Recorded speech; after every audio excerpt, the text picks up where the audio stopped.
Hello friends, இன்றைக்கி நம்ம sandwich cook புக்கில் பார்க்க போகிற டிஷ் வந்து brinjal ஃப்ரை, கத்திரிக்காய் வறுவல். இது எப்படி பண்ணலான்னு பார்க்கலாம். ஃபஸ்ட்டு brinjal கட் பண்ணி வச்சுக்கோங்க.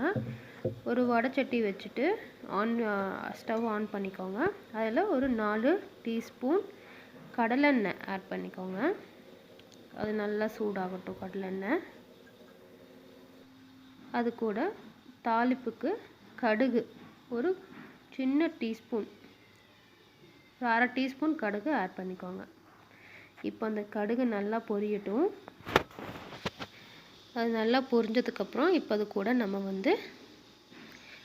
நம்ம வெட்டி வச்சுருக்கிற கத்திரிக்காவை ட்ரெயின் பண்ணி ஆட் பண்ணிக்கலாம்.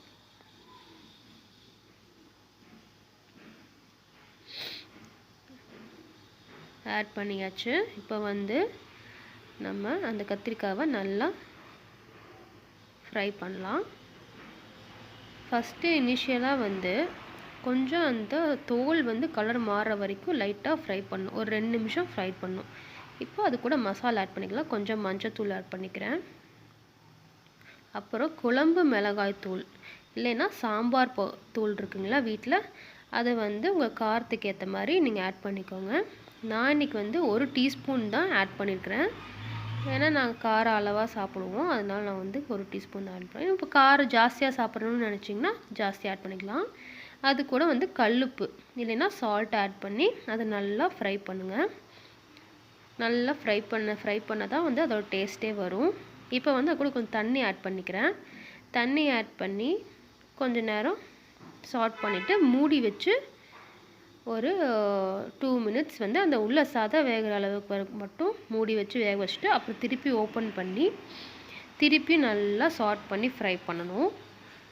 அந்த brinjal வேகிறதுக்கு மட்டும்தான் நம்ம மூடி வைக்கிறோம். அதுக்கப்புறம் திறந்து நல்லா ரோஸ்ட் பண்ணணும். அப்போ தான் நல்லா டேஸ்ட் வரும்.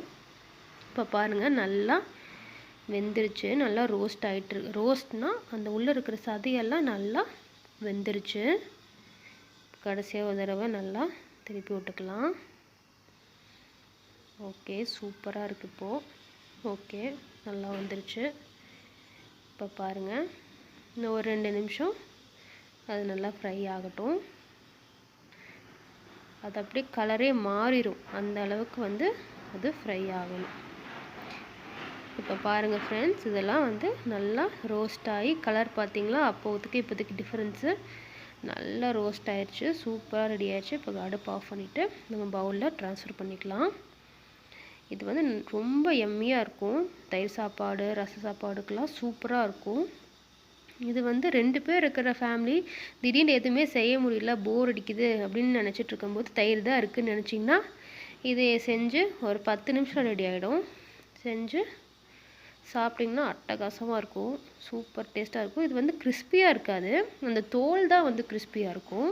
உள்ளே இருக்கிற அந்த சதப்பாட் ரொம்ப டேஸ்ட்டாக இருக்கும். இது கண்டிப்பாக நீங்கள் ட்ரை பண்ணி பார்த்துட்டு எனக்கு நீங்கள் ரிவ்யூ சொல்லுங்கள். Thank you so much.